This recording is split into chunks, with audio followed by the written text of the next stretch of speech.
weil ich zuerst mit ein paar Updates anfangen, was wir da oder was ich da im Hintergrund gemacht habe. Ich habe noch ein bisschen am Code gearbeitet, zusammen mit dem Cherry, wie der Gimo würde ich sagen. Haben wir da am Code weiter bastelt.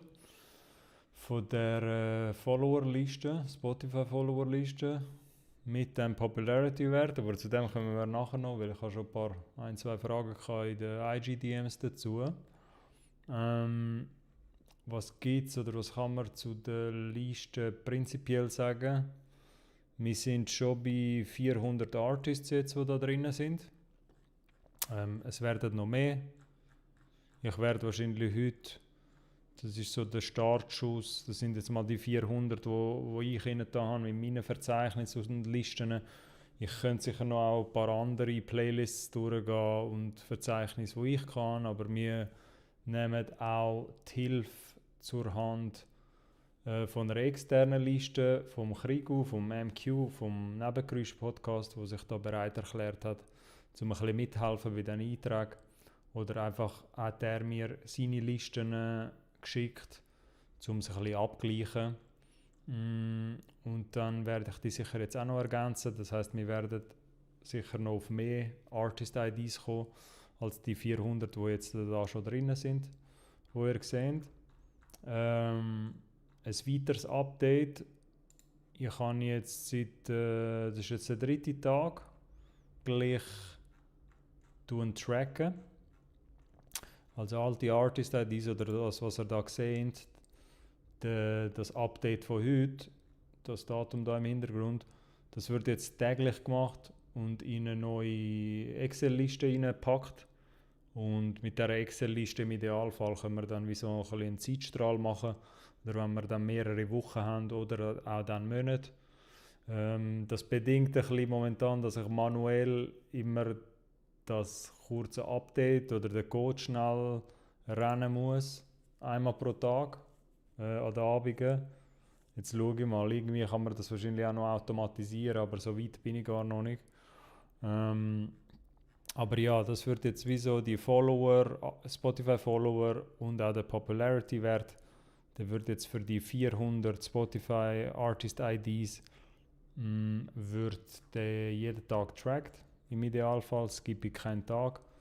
Und dann kann man noch bessere Visualisationen machen. Genau, ich habe nachher im Hintergrund offstream noch ein bisschen weiter gebastelt an gewissen Visualisierungen generell. Den da hat man ab und zu schon mal gesehen, oder habe ich... Oh nein, das ist der neue. Das zeigen wir nachher.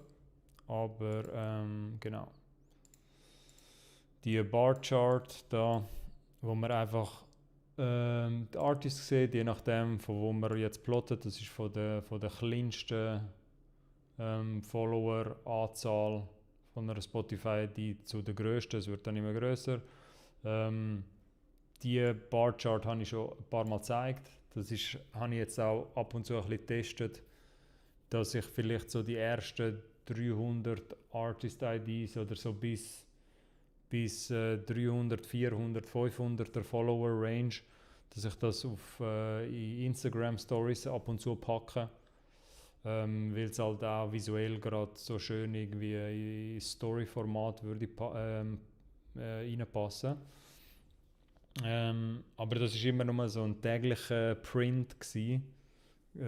Spannender wird es dann eben, wenn man wie so eine Zeitachse und wirklich mehrere Wochen oder Monate kann präsentieren.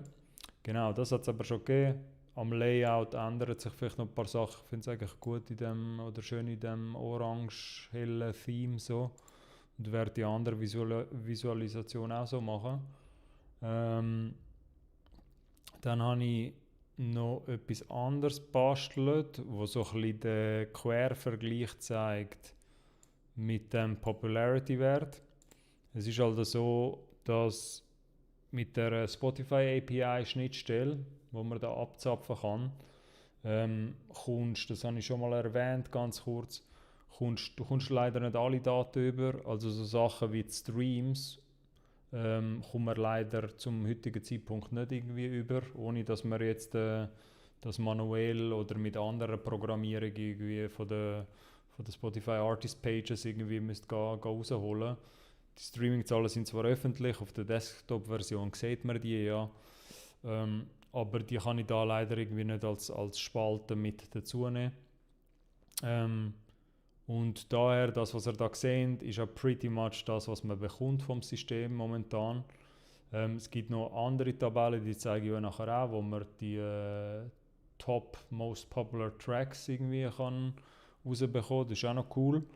Aber nach dem heutigen Stand kann man halt Spotify-Follower, das ist eine Spalte, und den Popularity-Wert kann man rausnehmen. Und der Popularity-Wert, ganz kurz, ich meine, ich will das auch nicht immer erklären, es ist auch nicht mein Job irgendwie so. Das ist eine Erfindung von Spotify selber und sollen sie sich darum kümmern, wenn jetzt vielleicht immer mehr nach dem Popularity-Wert fragen. Das ist ein Wert, der im Hintergrund ist, wo du nirgends auffinden kannst, so viel mehr ist, also auf der Spotify-App selber. Du musst für das die API-Schnittstelle wirklich abzapfen, so wie ich das mache. Also du bräuchtest wie so eine Spotify-ID. Da, jeder Artist hat halt eine einzigartige ID da, wo ihr seht. Da müssen wir wie so eine Abfrage machen beim Server. Und dann würde man den Popularity-Wert bekommen. Das ist ein Wert von 1 bis 100. Ich habe es in der IG-Story schon mal gepostet, kürzlich, was dort dahinter steckt. Einfach gesagt, von dem, was ich verstanden habe, oder es gibt nur wenige Informationen, die sie auf dem Spotify Developer Blog irgendwie zeigen oder notieren dazu. Aber einfach gesagt ist es ein Wert von 1 bis 100, wo so ein bisschen mathematisch zusammenrechnet, wie viel Motion, wenn man es im neuen Slang würde ich sagen, wie viel Movement gerade auf deinem Account ist. Also es schaut sich an, wie aktuell deine Streams wahrscheinlich sind, so von den Most Popular Tracks, so vom ganzen Katalog, so wie es irgendwie dort im Text beschrieben ist, und berechnet nachher einen Wert von 1 bis 100. Und der kann sich auch immer ändern, nicht in Realtime, aber der wird auch immer stetig updated. Eben gemäss dem, was dort notiert ist. So, ich würde jetzt da nicht noch viel mehr rein spekulieren, aber der Wert habe ich jetzt auch schon gesehen, der kann sich halt verändern, je nachdem, ob du jetzt gerade mehr Traffic hast auf deine Songs, also sprich Streams generiert werden oder nicht. So, und die zwei Werte bekommen wir da jetzt. Das ist jetzt halt täglich. Werde ich das nachher irgendwie absaugen vom Server. Und ich habe jetzt auch schon abgecheckt, wenn ich natürlich neue IDs da rein tue, zu diesen 400 bestehenden, dann werden auch die Follower und Popularity ab dem Zeitpunkt, wo ich es da in die Liste eintrage, wird es halt auch mitgetrackt, automatisch. Vielleicht fehlen mir natürlich nachher ein paar Tage, je nachdem. Das ist ein bisschen doof für Artists, die jetzt neu dazukommen. Aber ich kann halt irgendwo anfangen, jetzt bei diesen 400 Einträgen. Kann man aber sicher noch weiter vervollständigen. Also die Artist-Liste ist halt, es gibt wieso keine Möglichkeit, um das komplett vollständig zu machen. Es gibt vielleicht noch ein paar Tricks mit der Spotify API-Schnittstelle, wo wir in Zukunft dazukommen könnten. Der Code hat ab und zu jetzt fehlgeschlagen, aber es gibt eine Möglichkeit, dass wir unser Skript, das wir da irgendwie mit ChatGPT gemacht haben, dass wir das noch erweitern könnten und die Affiliated Artists können amix rausnehmen. Sprich, das, was dort steht bei Fans also like, also was die Fans noch so gerne haben, die 20 Artists, die dort amix vorgeschlagen werden. Je nach Spotify-ID kann man die irgendwie auch bekommen und halt in eine separate Tabelle rein tun. Aber das ist immer so ein bisschen tricky, weil Spotify ändert nachher amix den Zugang zu diesen Daten immer mal wieder. Und früher ist das einfacher gegangen zum rausziehen. Jetzt die paar Mal, wo ich es versucht habe mit so ein bisschen zusätzlichem Code, hat es nicht funktioniert leider. Aber ja, das ist so ein bisschen der Stand, den wir jetzt haben. Und ich habe jetzt schon natürlich mega Freude daran, weil du halt auf einen Knopfdruck einfach den Tag updaten kannst und nachher siehst alle aufgelistet, alle Artist-IDs, die wir da drin haben. Und wie sich halt der Follower-Zuwachs verhalten. Oder das Spotify-Follower-Wachstum. So. Eben der Popularity-Wert, den habe ich am Anfang ein bisschen außer Acht lassen. Also versuche ich immer noch, weil es hat zu fest nachher die Tendenz, dass die Leute, das ist jetzt, ist jetzt schon passiert, dass die Leute halt nachher mich um den Popularity-Wert fragen, weil, glaube ich, viele oder die allermeisten, die halt bis jetzt noch nie gesehen haben oder gar nicht gecheckt haben, dass es noch so einen extra Special-Wert hat im Hintergrund. Und eigentlich würde ich es nicht so fest Schwergewicht irgendwie auf den Popularity-Wert setzen, auch wenn es jetzt indirekt wahrscheinlich trotzdem so wird. Will ich es jetzt erklären. Ich habe aber sicher noch eine andere Visualisation, das ist eben der Scatterplot da, wo ich euch noch schnell zeigen wo, wenn wir schon beide Werte haben, habe ich schon irgendwie Visualisationen mal machen, wo das wie so ein bisschen in Quervergleich tut und bei so zwei Werten, numerischen Werten, sagen wir jetzt einmal, wo beide Nummern sind, eignet sich halt so ein Scatterplot sehr gut. Und zwar kann man dort zum Beispiel so ein bisschen die Fragestellung, machen wir es zuerst ein bisschen anders. Man kann die Frage stellen, wenn man natürlich den Popularity-Wert und den Follower-Wert hat, kann man die Fragestellung so ein bisschen beantworten.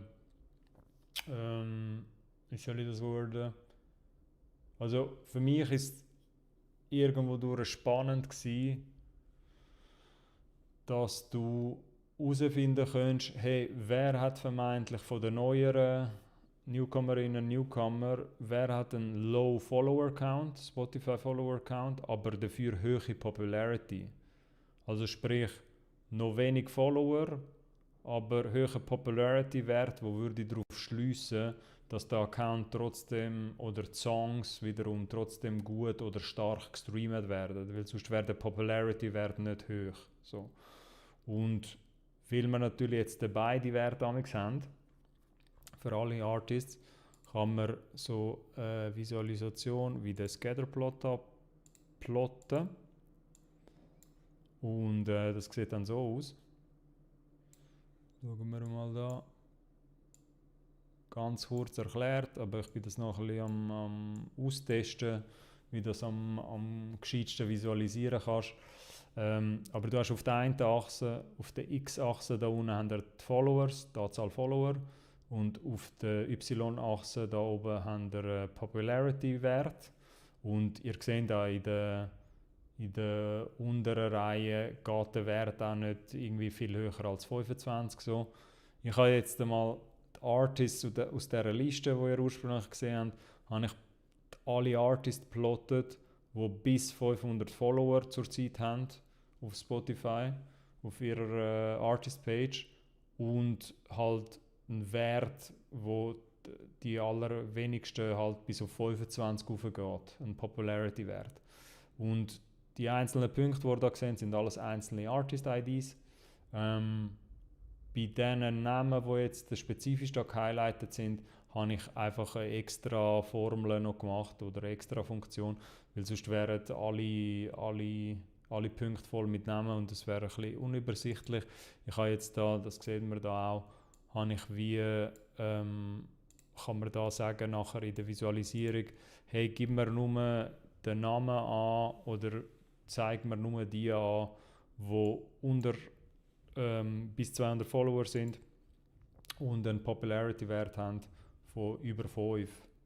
Das kann man aber auch anpassen und dann sehen wir auch ein bisschen den Unterschied, wenn ich jetzt sage, hey, erweitere mir das bitte und dann nochmal den Code runnen, dann sehen wir, sind natürlich ein paar mehr, die da noch angezeigt werden. Ich könnte auch sagen, Eben, irgendwann wird es dann ein bisschen messy. Aber es ist noch ein bisschen, ja, andere Art. Machen wir es mal mit dem Ding. Oder ich sehe es da eigentlich so. Es ist ein bisschen eine andere Art, Konsumation oder eine Art Konsumation auf Spotify zu visualisieren, wie es gewisse Artists oder Leute vielleicht noch nicht gesehen haben bis jetzt. Wenn wir es irgendwie wie so auf einer Spielfläche jetzt würde ich sehen. Und das kann man halt machen, wenn man jetzt zwei Datensätze hat in dem Fall, wie die Spotify-Follower und der Popularity-Wert. Dann seht ihr da halt, die Visualisierung ist irgendwie so zu verstehen, dass ihr von links unten auf rechts rauf irgendwie schauen könnt. Also links unten sind eher Spotify Artist Profil mit wenig Follower und auch tiefen Popularity-Wert. Und umso weiter man rechts rauf geht, hat man Spotify IDs, also Artist IDs mit höherem Popularity-Wert vermeintlich da gegenüber und auch höheren Followerzahlen. Die Followerzahlen, die Skala da geht jetzt aber nur bis 500. Man könnte sie auch erweitern. Das sind natürlich eher jetzt die kleineren Artists, wo man da jetzt sieht. Und die dann weiter oben wären, vermeintlich, da wegen dem Popularity-Wert, haben, könnte man jetzt mutmaßen, eben, weil man halt ein bisschen wenig weiss, wie sich der Popularity-Wert zusammensetzt. Aber man kann sicher schlussfolgern, dass die Artists, die da ein bisschen weiter oben stattfinden, dass denen ihre Songs auch aktiver und auch stärker gestreamt werden, oder der ganze Katalog, weil sonst wäre der Popularity-Wert auch nicht höher. Und ja, das zumindest habe ich sicher mal eine spannende Art gefunden, wie man sonst noch könnte mit dem Popularity-Wert das zusammen quer vergleichen mit den Followern. Aber ich habe das Gefühl, so visualisieren kann auch ein bisschen zu fest Schaden anrichten. Ich finde es halt schon spannend, aber irgendwie hängen sich wahrscheinlich vielleicht nachher die Leute zu fest auf den Popularity-Wert auf. Und irgendwie ist das nicht der Sinn von der Sache. Ich kann jetzt eigentlich eher dann einfach in Zukunft täglich die Follower tracken, dass man dann wie so ein bisschen herausfinden könnte, auch, das kann man dann auch in einem Code clever verpacken, dass es irgendwie zum Beispiel anzeigen soll, hey, gib mir die 30 Artists mit dem höchsten Follower-Zuwachs in der Range von 100 bis 300 Follower, so auf Spotify. Dann kann man halt in Zukunft auch so Spiele mal machen, wenn man ein bisschen mehrere Wochen hat. So. Jetzt im Moment sind es nur 3 Tage, wo ich das getrackt habe bis jetzt, aber das gilt jetzt wie so auch als Update, der Livestream, so jetzt wird es offiziell täglich getrackt. Und dann schauen wir einfach mal, was uns dann in Zukunft noch für zusätzliche Ideen einfallen, wie wir die Daten schlussendlich, die in dieser Tabelle sind, wie wir das noch auf eine coole Art können visualisieren können. Und dann gibt es noch, ich habe ja gesagt, den Popularity-Wert, den gibt es nicht nur für die Artists selber, wo so gesamtheitlich errechnet wird, sondern auch jeder Song hat auch einen eigenen Popularity-Wert. Da wird es vielleicht auch spannend für die einen oder anderen, aber der Popularity-Wert der Songs, den kommt man auch über, also den könnte man auch rausfischen. Und das habe ich jetzt amix in eine andere Liste gepackt. Hat das jetzt Follower Pop? Muss ich gerade mal geschwind schauen, ob es das schon gespeichert hat da. Genau. Das sieht dann so aus. Das ist ein bisschen leicht ein anderer Code. Wird langsam auch ein bisschen messy, aber und das geht auch tatsächlich ein bisschen länger zum Plotten, aber ich zeige das jetzt gerade mal vorführmäßig, wenn das funktioniert. Das ist halt wie so die Master-ID-Liste mit den 400 Einträgen. Dann tue ich die da schnell. Get Top Tracks. Tue ich sie da, weil da sind sie ein bisschen weniger. Da ist sie noch nicht up to date gewesen. Tue ich sie da schnell updaten, genau. Und dann lassen wir mal den Code da laufen.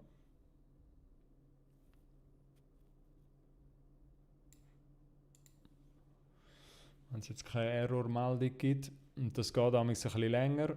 Und was der Code da jetzt macht, laienhaft gesagt, weil ich bin jetzt auch nicht der Überprogrammierer, der genau alles checkt, was da passiert. So. Aber der Code geht jetzt bei jedem von diesen Artist-IDs, geht er den Spotify-Server oder die API-Schnittstelle, geht er abfragen, hey, gib mir halt das, was ihr vorher schon gesehen habt, gib mir die Follower, den Popularity-Wert vom Artist selber, aber gib mir auch noch ihre Top-Tracks, also die, wo er auf dem Desktop und in der Mobile-Version die 5 Top-Tracks, die ihr zuoberst oben seht, die beliebtesten Songs sozusagen, das verändert sich auch immer. Ziehen wir auch noch die beliebtesten Songs raus und geben wir vom beliebtesten Song, also der zuoberst oben ist, der biggest Top-Track sozusagen, geben wir von dem auch den Popularity-Wert, der auch von 1 bis 100 ist.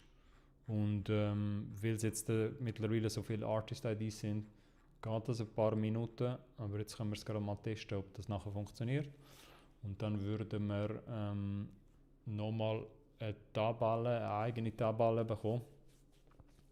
Weil ich habe überlegt, dass irgendwie vielleicht in die Master-Tabelle reinnehmen, aber kommen wir vielleicht später noch dazu, wieso das nicht so viel Sinn macht. Genau. Und dann haben wir eine andere Tabelle, die sieht dann so aus.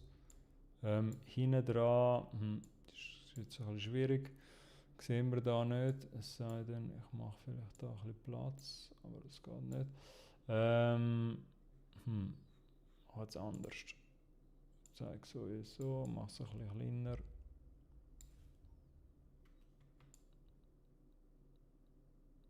Gut. So. Ein bisschen scuffed zwar, aber ihr seht da einfach, dass ihr es gesehen habt. Hinten dran seht ihr noch einen Top-Track Popularity.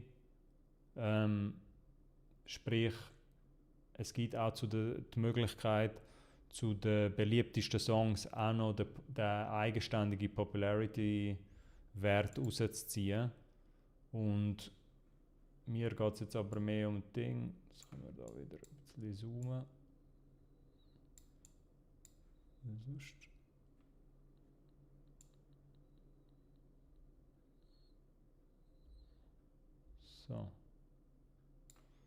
So ungefähr. Jetzt stimmt es natürlich hin und vorne nicht mehr. So. Machen wir es doch ein bisschen grösser. Ja, das habe ich davon, wenn ich jetzt euch noch nicht ein Ding zeigen.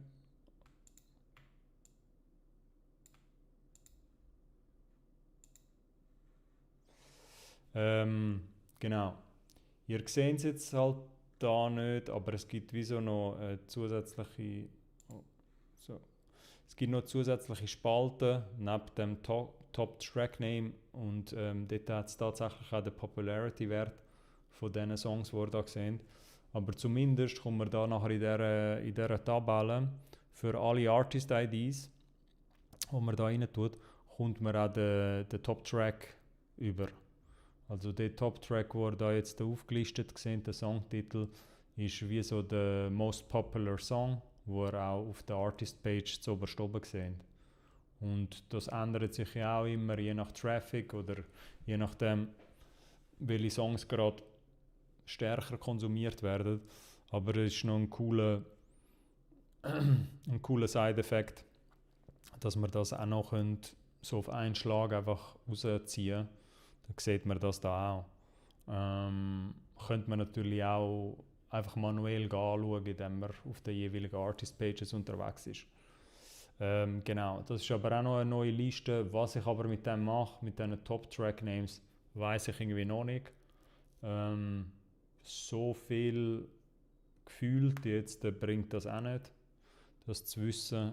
Wenn natürlich dann irgendwann mal 1000 Artist-IDs hast, und du kannst dir die Top-Tracks irgendwie einfach so rausziehen, zumindest in einer Tabelle, textlich, ist das natürlich schon viel schneller als einfach 1000 Artist-Pages irgendwie anschauen. Aber mehr als den Namen siehst du halt auch nicht. Du müsstest trotzdem zum Wissen, wie es tönt, müsstest du es natürlich auf Spotify abrufen. Oder vielleicht ist das dann irgendwann möglich, dass man es auch anklicken kann und dann hört man irgendwie wie ein Preview, wie das auch schon bei Every Noise früher möglich war. Aber ich glaube, diese Art von Zugang, die hat man dann als Normalsterblicher nicht, wenn man da mit diesen Codes unterwegs ist. Genau, aber das ist auch noch eine zusätzliche Tabelle, die wir da haben. Und ja, das ist eigentlich so ein bisschen das Update. Aber jetzt eben, die grosse News ist, ab jetzt wird es täglich tracked. Sprich, es landet nachher alles in einer Excel-Liste und da kann man langsam auch so ein bisschen eine Entwicklung der Follower ein bisschen analysieren dann mit der Zeit. Und es werden immer noch laufend Artist-IDs dazu tun. Ich werde jetzt heute sicher auch noch ein paar rein tun, bevor ich die Session wieder beende. Aber ich habe jetzt auch mal wieder die Gelegenheit nutzen, zum schnell aufzeigen, was hat sich jetzt alles geändert oder ob sich irgendetwas Neues da hat. Genau. Gut, und alles Weitere, ja, werdet ihr dann mitbekommen in der Story. Ich weiss jetzt amigs noch nicht, oder ich tue es ein bisschen freestylen, wenn man amigs gerade danach ist, tue ich in IG-Stories so ein bisschen eben die Follower aufzeigen, so von der 300 oder 200-300 Artist-Pages von unten. So, das kannst du eben visuell auf mehrere IG-Story-Pages kannst das auch schön aufzeigen. So. Genau. Aber was dann in Zukunft nochmal für Visualisationen kommt, das sehen wir dann. Jetzt geht es erstmal darum, noch ein paar Artist-IDs reinzutun. Und wie ich es am Anfang schon erwähnt habe, werde ich sicher jetzt noch Gebrauch machen von der einen Liste, wo mir der Krigu, der MQ vom Nebengeräusch-Podcast auch noch weitergeleitet hat, so zur Hilfe, weil er hat auch ganz viel Releases oder Artist-Pages schon dickt in der Vergangenheit. Viele Sachen überschneiden sich oder wissen wir beide schon länger von den Artist-IDs, so von den kleineren Acts. Aber netterweise, und darum auch Shoutout nochmal an ihn, hat er mir auch seine Listen, Excel-Listen zur Verfügung gestellt. Und von denen tun wir sicher auch noch ein paar eintragen jetzt, heute oder in den nächsten Tagen. Und ja, jetzt schauen wir da, wegen dem haben wir da auch noch Spotify offen. Schauen wir da jetzt noch, welche rein können. Die ihr da sehen, das sind so Mini-Playlists, die ich halt über die Jahre jetzt alle angesammelt habe. Und das ist bei mir in den Playlists, das ist vielleicht beim Krigo ähnlich, aber ihr merkt jetzt mal, wie lange ich das mache, weil bei mir mega viele Songs grau sind, so in meiner Playlist, weil das einfach so Artists sind, teilweise, wo eben der Katalog vielleicht, die Artists selber sind vielleicht nicht mehr rum, oder gewisse Songs gibt es gar nicht mehr im Ding, weil ich schon seit sehr langem da irgendwie Artist am Diggen bin. Genau, aber von dieser Playlist habe ich eigentlich jetzt pretty much alle rein da. Jetzt tun wir aber noch von meinen bestehenden tun wir sicher noch ein paar rein. Jetzt noch die Background Music noch ein bisschen rein, dass der Vibe auch stimmt. Und das Dumme ist jetzt einfach immer bei dieser Sache, ja, wenn ich jetzt halt neue Artists rein tue und ich habe den Follower-Abgleich für heute schon gemacht, das tägliche Update, jetzt immer ein bisschen die Frage, ich werde es jetzt nicht nochmal updaten, aber dann mache ich morgen nochmal ein Update mit den neuen Artists, die dann drin sind, weil ich will es immer ein bisschen zum gleichen Zeitpunkt machen. Zurzeit ist es jetzt am 7. oder 8. passiert, am Abend, das Update. Weil es dann immer ein bisschen zu einem gleichmäßigen Zeitpunkt auch die Follower übernimmt, sozusagen in die Liste. Genau.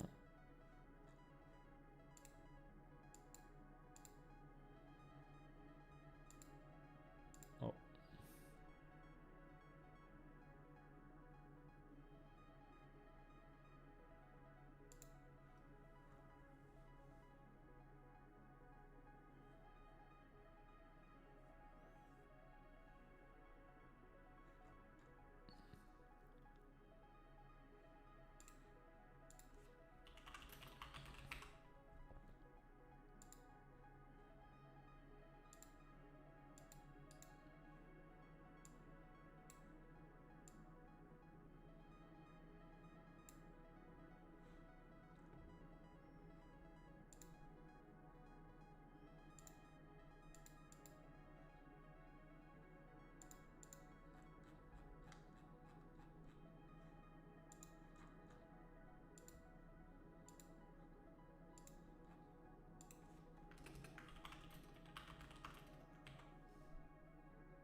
So, Stunde reicht für heute.